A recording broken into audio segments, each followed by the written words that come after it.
Hello student, welcome to PC group. हम बात कर रहे हैं क्लास 11th केमिस्ट्री और आज का हमारा टॉपिक है इक्विलिब्रियम कांस्टेंट।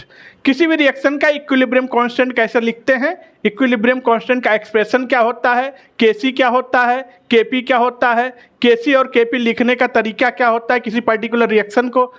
ये इक्विलिब्रियम कांस्टेंट केमिकल इक्विलिब्रियम का एक इम्पॉर्टेंट पार्ट है जिससे हर एग्जाम में क्वेश्चन देखने को मिलता है। आइए समझते हैं इक्विलिब्रियम कांस्टेंट को कैसे लिखा जाता है। सपोज करिए हमारे पास कोई रिवर्सिबल रिएक्शन है। रिवर्सिबल रिएक्शन उसको बोलते हैं जो दोनों डायरेक्शन में होता है, forward as well as backward.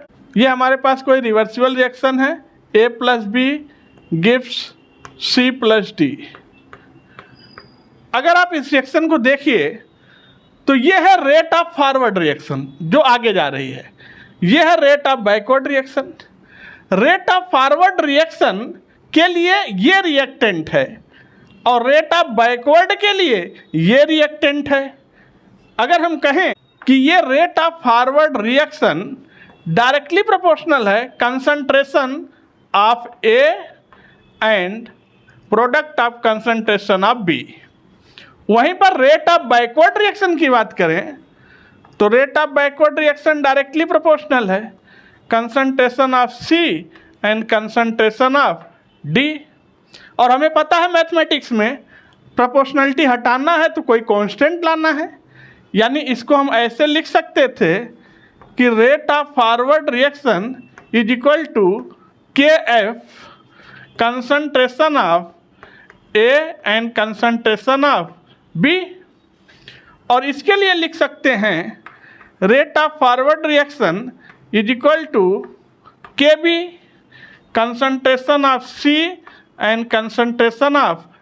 चूँकि ये रिवर्सिबल रिएक्शन है और रिवर्सिबल रिएक्शन है तो जब रिएक्शन होगी तो एक समय ऐसा भी आएगा जब रेट ऑफ फॉरवर्ड बराबर हो जाएगा रेट ऑफ बैकवर्ड, तो हम कह देंगे कि इक्विलिब्रियम आ गया। यानी एट इक्विलिब्रियम हम कह सकते हैं rate of forward reaction is equal to rate of backward reaction. ऐसा हो जाएगा इक्विलिब्रियम पर। तो हम दोनों को इक्वल कर दें तो ये हो जाएगा KF concentration of A and concentration of B is equal to KB concentration of C and concentration of D। तो यहाँ से KF अपान KB ये क्या बन गया, equilibrium constant is equal concentration of C and concentration of D upon concentration of A and concentration of B। तो ये आ गया हमारा इक्विलिब्रियम कांस्टेंट का एक्सप्रेशन। आप लोग वीडियो को लाइक कर दीजिएगा, चैनल को सब्सक्राइब कर लीजिएगा और बेल आइकन प्रेस करिए और वीडियो को एंड तक देखना और फिर कमेंट करके बताना वीडियो कैसा लगा। यानी जो ये चीज़ें हमने लिखा है फार्मूला इक्विलिब्रियम कांस्टेंट को, अगर हम कहें कि हम सीधा सीधा अगर बोलें तो इसको हम ऐसे भी तो लिख सकते थे कि equilibrium constant is equal to KF upon KB is equal to concentration of product upon concentration of reactant, product upon reactant, यानी concentration of product upon concentration of reactant. बस इतनी ही बात तो हमने निकाला है। आप ध्यान से देखिए, ये जो डाटा आ रहा है यही तो बोल रहा है concentration of product upon concentration of reactant is called equilibrium constant for any reversible reaction. अब जो ये इक्विलिब्रियम कांस्टेंट आप निकाल रहे हैं, ये इक्विलिब्रियम कांस्टेंट केवल और केवल टेम्परेचर पे ही डिपेंड करता है। अगर टेम्परेचर आप चेंज करेंगे तो इक्विलिब्रियम कांस्टेंट चेंज हो जाएगा, बाकी किसी चीज़ पर इक्विलिब्रियम कांस्टेंट डिपेंड नहीं करता है। चाहे आप प्रेशर बढ़ा लो, चाहे कंसंट्रेशन बढ़ा लो, प्रेशर घटा लो, कंसंट्रेशन घटा लो, कुछ भी कर लो, कोई प्रभाव नहीं पड़ेगा इक्विलिब्रियम कांस्टेंट पर। लेकिन अगर आपने टेम्परेचर को चेंज कर दिया तो equilibrium constant get change. Equilibrium constant बदल जाएगा। हाँ, वो अलग बात है कि आपने रिएक्शन को ही चेंज कर दिया तो भी इक्विलिब्रियम कांस्टेंट बदल जाएगा। हर एक रिएक्शन के लिए इक्विलिब्रियम कांस्टेंट अलग अलग आता है। सपोज करिए कि हमारे पास कोई रिएक्शन है, रिवर्सिबल रिएक्शन है, A + B gives C + D। इसके लिए हमें इक्विलिब्रियम कांस्टेंट लिखना है तो कितने तरीके से हम इक्विलिब्रियम कांस्टेंट लिख सकते हैं। यानी इक्विलिब्रियम कांस्टेंट हम दो तरीके से लिखते हैं ज़्यादातर। एक तो लिखेंगे Kc और एक लिखेंगे Kp। यानी equilibrium constant at constant concentration and equilibrium constant at constant pressure, partial pressure. दो तरह से हम इक्विलिब्रियम कांस्टेंट को लिखेंगे किसी भी रिएक्शन के लिए, एक Kc और दूसरा Kp। और हमेशा याद रखिएगा, अगर रिएक्शन में गैस नहीं है तो फिर Kp हम नहीं लिख पाएंगे। There is no significance of Kp if there is no gas. अगर किसी रिवर्सिबल रिएक्शन में गैस नहीं है तो फिर Kp लिखने का कोई मतलब नहीं है, Kp नहीं लिख पाएंगे तो केवल Kc लिखेंगे। और अगर गैस है तो हम उसके लिए Kc और Kp दोनों लिख सकते हैं। दूसरी इंपॉर्टेंट बात, जब भी Kp और Kc लिखा जाता है तो हमेशा मोस्ट डिफ्यूज स्टेट को लिया जाता है। जैसे सपोज करिए हमारे पास रिएक्टेंट प्रोडक्ट में सॉलिड है, लिक्विड है, गैस है, तो हम क्या लेंगे? इन तीनों में से हम लेंगे लिक्विड और गैस को, सॉलिड को नहीं लेंगे। अगर दोनों में रिएक्टेंट प्रोडक्ट दोनों में गैस है तो हम गैस को खूब अच्छे से लेंगे। दोनों में लिक्विड है तो लिक्विड को लेंगे, लेकिन सॉलिड को हम नहीं लेते हैं। आइए हम लिख के देखते हैं। सपोज करिए ये कोई रिएक्शन है, इसके लिए हम लिखना चाहते हैं Kc। तो कैसे लिखें? Concentration of product, concentration of C and concentration of D upon concentration of A and concentration of B। ये तो आ गया हमारे लिए Kc।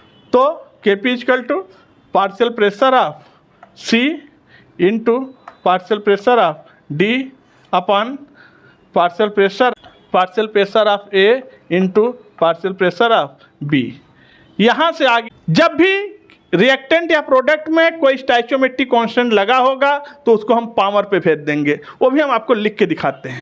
सपोज करिए हमारे पास कोई रिएक्शन है, इस बार हम कोई रिएक्शन ले रहे हैं N2 + 3H2 gives 2 mole of ammonia. इसके लिए हमें इक्विलिब्रियम कांस्टेंट लिखना है, Kc भी लिखना है, Kp भी लिखना है।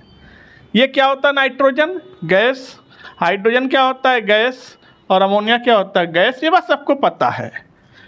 तो हम लिखेंगे Kc, तो कैसे लिखेंगे? कंसंट्रेशन ऑफ अमोनिया, अब जो स्टोइचियोमेट्री में वो पावर पे चला जाएगा, upon concentration of N2, concentration of H2 की पावर 3। हमारे लिए आ गया Kc की वैल्यू इस रिएक्शन के लिए। अगर इसके लिए हम Kp लिखें तो Kp equal to partial pressure of ammonia की power 2 upon partial pressure of N2 into partial pressure of H2 की पावर 3। तो इससे हमारे पास आ गया Kp। देखिएगा, जो भी स्टोइचियोमेट्री होता है वो पावर पे चला जाता है, बस ये इतना ध्यान रखना इक्विलिब्रियम कांस्टेंट लिखते समय। कोई दूसरी रिएक्शन है, हमारे पास है अमोनियम सल्फाइड। जब ये ब्रेक करेगा तो ये बनाएगा 2 मोल अमोनिया प्लस H2S। तो ये तो सॉलिड होता है, लेकिन अमोनिया क्या होता है? गैस। H2S क्या होता है? गैस। तो इसके लिए हम लिखेंगे Kc, तो क्या लिखेंगे? कंसंट्रेशन ऑफ अमोनिया की power 2 and concentration of H2S।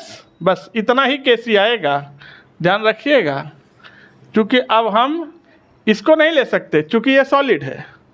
अगर Kp लिखते तो Kp equal to partial pressure of ammonia की power 2 into partial pressure of H2S। बस इतना ही Kp आएगा। यानी कहने का मतलब हम इसको नहीं ले सकते इक्विलिब्रियम कांस्टेंट में क्योंकि ये सॉलिड है।